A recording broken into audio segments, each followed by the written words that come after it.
How the Leopard Got His Spots by Rudyard Kipling.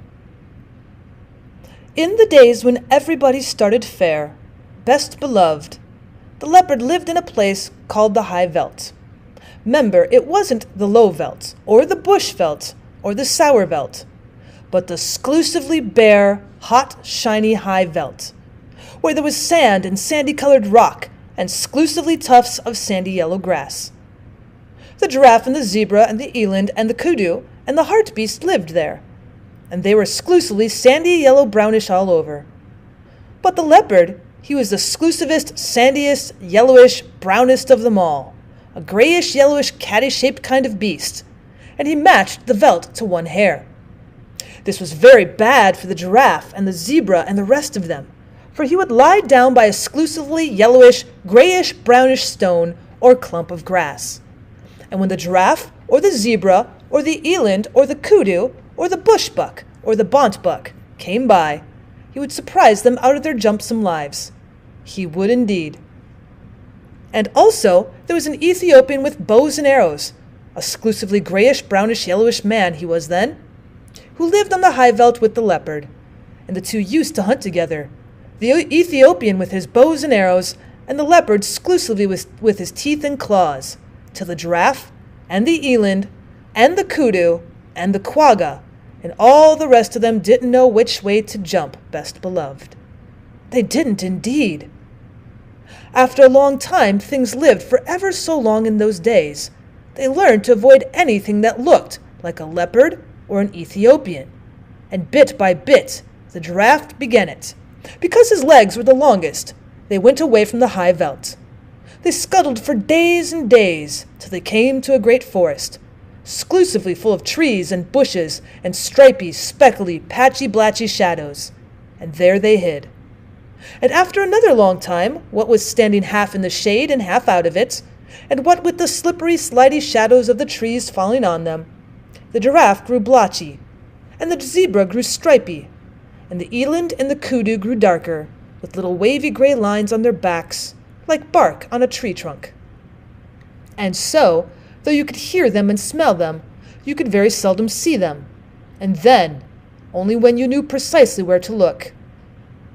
They had a beautiful time in the exclusively speckly, spickly shadows of the forest, while the leopard and the Ethiopian ran about over the exclusively grayish, yellowish, reddish high veld outside, wondering where all their breakfasts and their dinners and their teas had gone. At last they were so hungry that they ate rats and beetles and rock rabbits, the leopard and the Ethiopian, and then they met Bavian, the dog-headed barking baboon, who is quite the wisest animal in all South Africa.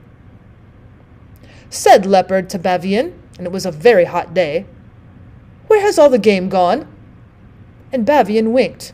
He knew. Said the Ethiopian to Bavian, "Can you tell me the present habitat of the aboriginal fauna?"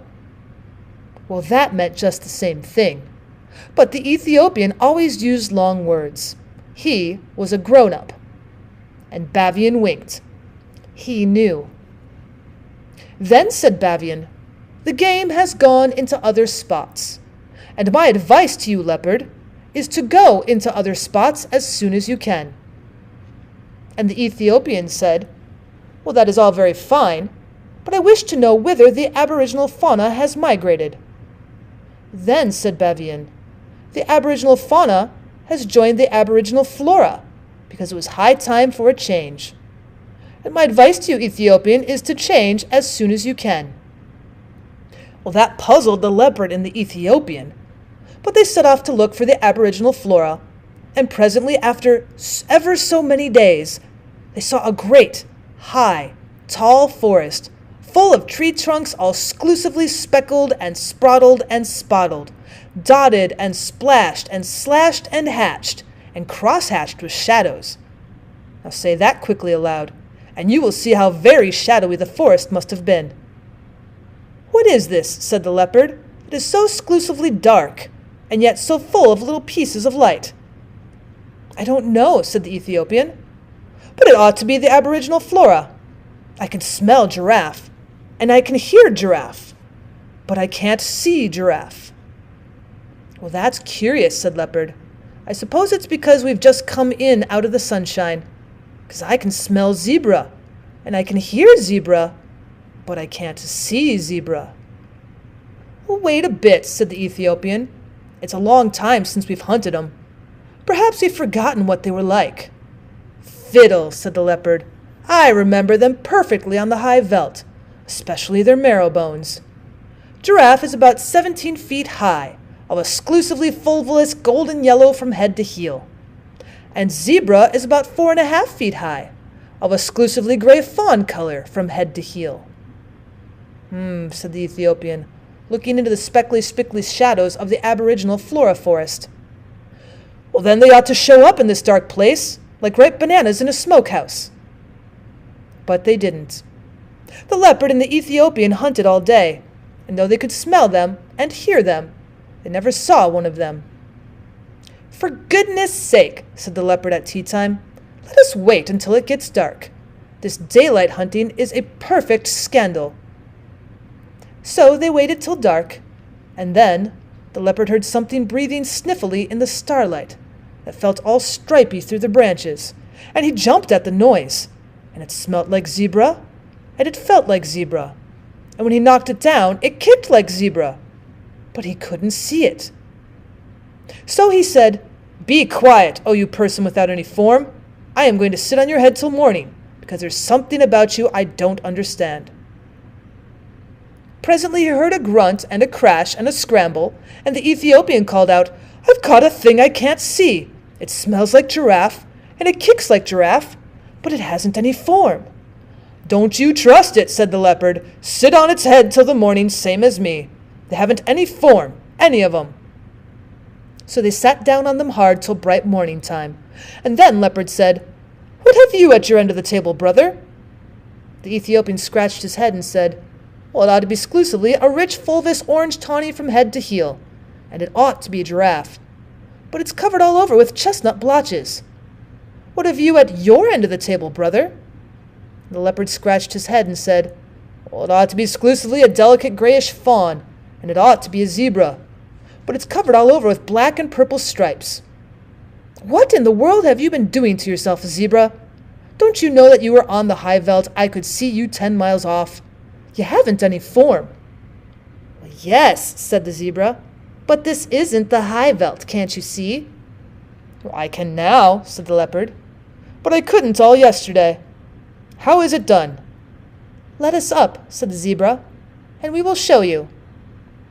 They let the zebra and the giraffe get up, and Zebra moved away to some little thorn bushes where the sunlight fell all stripy, and Giraffe moved off to some tallish trees where the shadows fell all blotchy. "Now watch," said the zebra and the giraffe. "This is the way it's done. 1, 2, 3. And where's your breakfast?" Leopard stared, and Ethiopian stared, but all they could see were stripy shadows and blotched shadows in the forest, but never a sign of zebra and giraffe. They had just walked off and hidden themselves in the shadowy forest. "Hi, hi," said the Ethiopian, "that's a trick worth learning. Take a lesson by it, Leopard. You show up in this dark place like a bar of soap in a coal scuttle." "Ho, ho," said the leopard. "Would it surprise you very much to know that you show up in this dark place like a mustard plaster on a sack of coals?" "Well, calling names won't catch dinner," said the Ethiopian. "The long and little of it is we don't match our backgrounds. I'm going to take Bavian's advice. He told me I ought to change, and as I've nothing to change except my skin, I'm going to change that." "What to?" said the leopard, tremendously excited. "Well, to a nice working blackish-brownish color with a little purple in it, and touches of slatty blue. It'll be the very thing for hiding in the hollows and behind trees." So he changed his skin, then and there, and the leopard was more excited than ever. He'd never seen a man change his skin before. "But what about me?" he said, when the Ethiopian had worked his last little finger into his fine new black skin. "You take Bavian's advice, too. He told you to go into spots." "Well, so I did," said the leopard. "I went into other spots as fast as I could. I went into this spot with you, and a lot of good it has done me." "Oh," said the Ethiopian. "Bavian didn't mean spots in South Africa. He meant spots on your skin." "But what's the use of that?" said the leopard. Well, think of giraffe, said the Ethiopian. Or if you prefer stripes, think of zebra. They find their spots and stripes give them perfect satisfaction. Said the leopard. I wouldn't look like zebra, not for ever so. Well, make up your mind, said the Ethiopian, because I'd hate to go hunting without you. But I must if you insist on looking like a sunflower against a tarred fence. Well, I'll take spots then, said the leopard, but don't make 'em too vulgar big. I wouldn't look like giraffe, not for ever so. Well, I'll make 'em with the tips of my fingers, said the Ethiopian. There's plenty of black left on my skin still. Stand over. Then the Ethiopian put his 5 fingers close together, there's plenty of black left on his new skin still, and pressed them all over the leopard, and wherever the 5 fingers touched, they left 5 little black marks all close together. You can see them on any leopard's skin you like, best beloved. Sometimes the fingers slipped and the marks got a little blurred, but if you look closely at any leopard now, you will see that there are always 5 spots off 5 fat fingertips. Now you are a beauty, said the Ethiopian. You can lie out on the bare ground and look like a heap of pebbles. You can lie out on the naked rocks and look like a piece of pudding stone. You can lie out on a leafy branch and look like sunshine sifting through the leaves. And you can lie right across the center of a path and look like nothing in particular. Think of that and purr. But if I'm all this, said the leopard, why didn't you go spotty too? Oh, plain black's best, said the Ethiopian. Now, come along and we'll see if we can't even get even with Mr. 1, 2, 3, where's your breakfast? So they went away, and lived happily ever afterward, best beloved. That is all. Oh, now and then you'll hear grown-ups say, can the Ethiopian change his skin or the leopard his spots?